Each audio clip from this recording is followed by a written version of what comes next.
Hey, my lovely friends, it is Jo. Thanks for joining me again today and spending some time with me. I am creating a birthday card today for my husband, and I thought I would try and make it a little bit special. So I'm going to create a shaker card and I'm going to emboss some acetate. So let me show you how I made my card.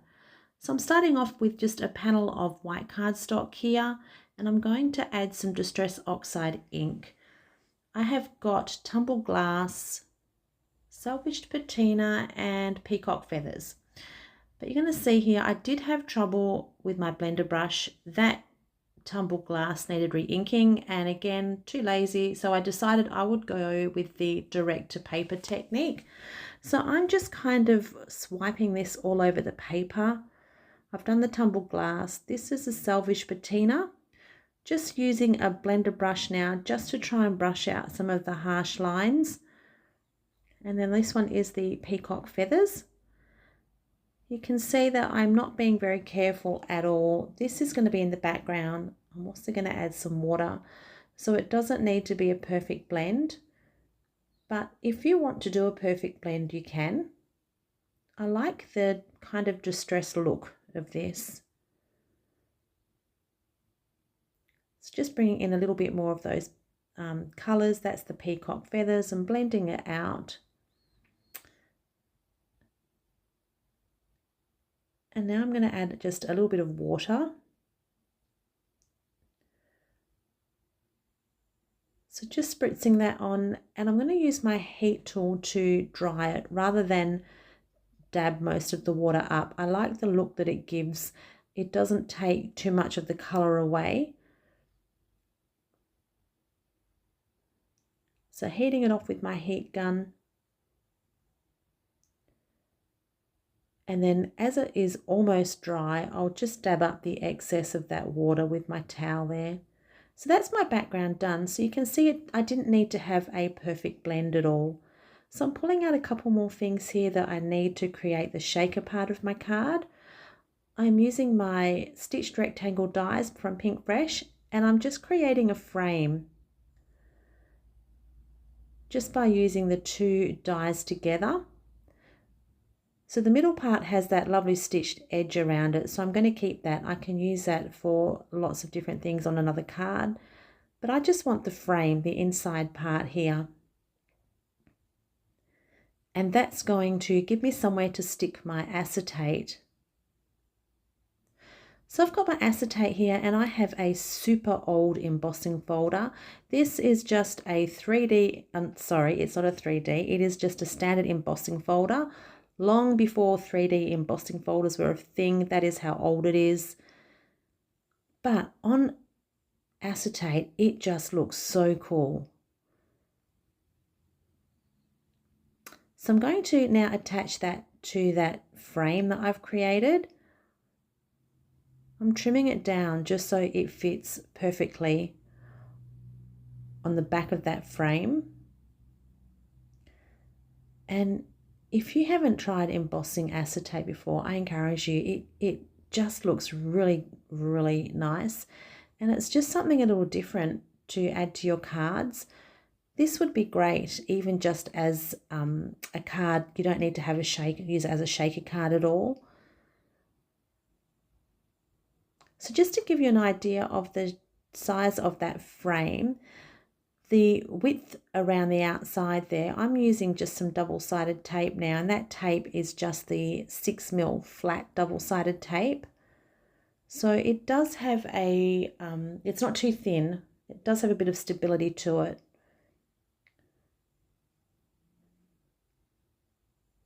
So just sticking that embossed acetate piece to it. And I picked a design with my embossing folder that had a little bit of empty space as well, so it wasn't completely covered. How cool does that look? I think it looks really good. So my panel was a little bit warped from the water, so I've just popped it between a couple of sheets of paper, and then I'm going to run it back through my die cutting machine just to flatten it out a little bit.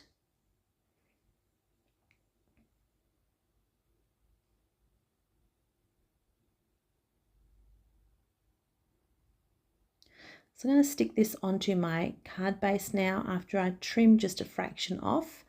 My card base is 4¼ by 5½. This inky panel you could have also done directly onto your card base.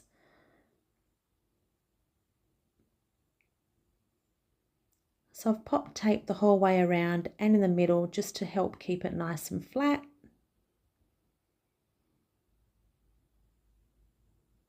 And now I'm going to bring in some of my shaker pieces.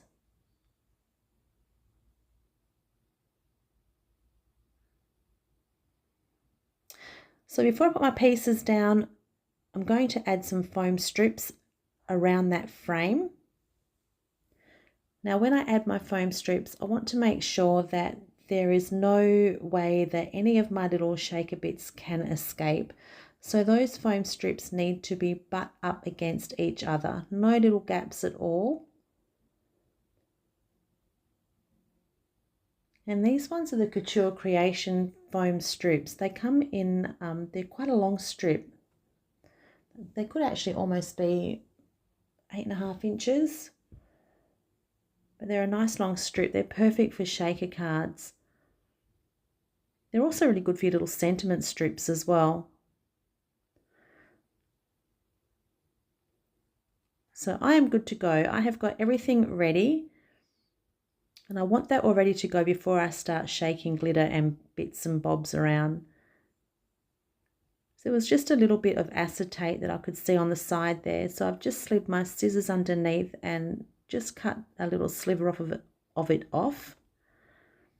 And these are what I'm going to use as my shaker embellishments. So these are little metal cogs. So I've got a few here.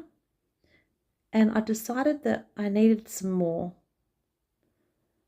But there was a bit of a fine line between having too much and not enough. So I've added some more cogs, but I had to be a bit careful with the weight as well. So I'm going to also add some glitter here. This is like chunky glitter. So I've got some in the bronze and then I had the silver, but I ended up going with the gold. So I'm just going to dump a little bit of that into the middle there. And then some of the gold as well.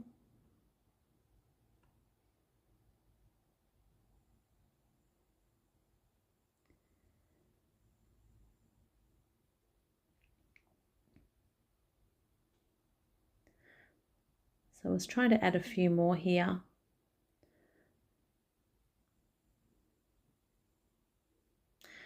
And you can see here, I'm just trying to make sure that it wasn't too heavy.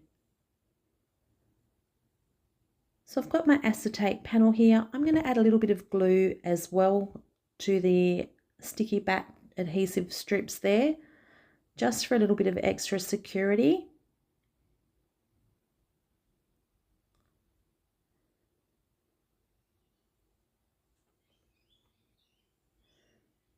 And then I'm going to sandwich all of those little shaker bits into my card.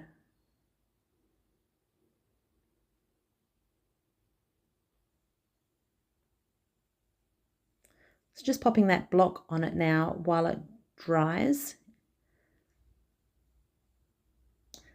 And I've got a few other little bits and pieces here. This was for my focal point. I didn't really have much of an idea as to where this part of the card was going to go, but these were just things that I had laying around. So this little circle here was just white cardstock. And I decided just to use a little bit of the leftover ink just to add a little bit of colour to it. The Numbers die cut is a uniquely creative die. That one is called Grungy Numbers. That is a go-to die for me for masculine cards. I really like that one, and also for scrapbook pages too.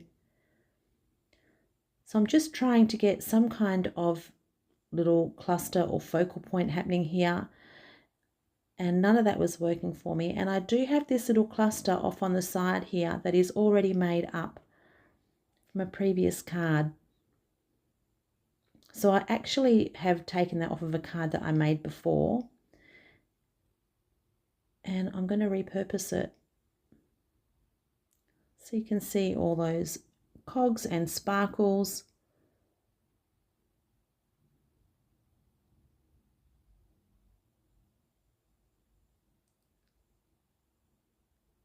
So I really wanted to use these numbers, but I felt like they were just a little too large as well.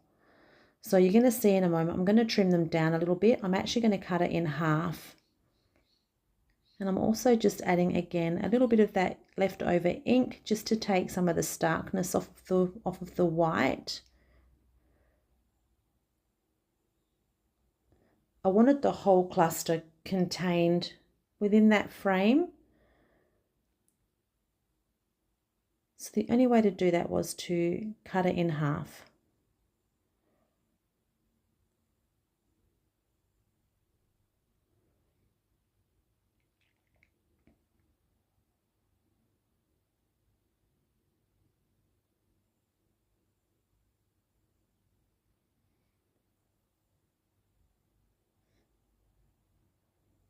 So I love to sit and make these little clusters with my little die cuts that I have, and they come in really handy then when you do create cards. You've already got like ready-made little embellishments to go. So I'm just going to stick the other half of that on now. Just making sure that everything is nice and straight. So it's something that you need to be a little bit mindful of when you are making clusters like this, that nothing's wonky at all, because it will throw everything out. So I'm going to add some glue to the back of this now, and then I'm going to add it to the front of my card, and my card is done. So there is another cool little idea for you with your embossing folders, an idea for masculine cards. I hope you enjoyed that. If you do, I would love for you to click the like button, consider subscribing, and I'm going to leave you now with a close-up of my card. Until next time, have a wonderful day. Thanks for watching, and I'll talk to you soon. Bye for now.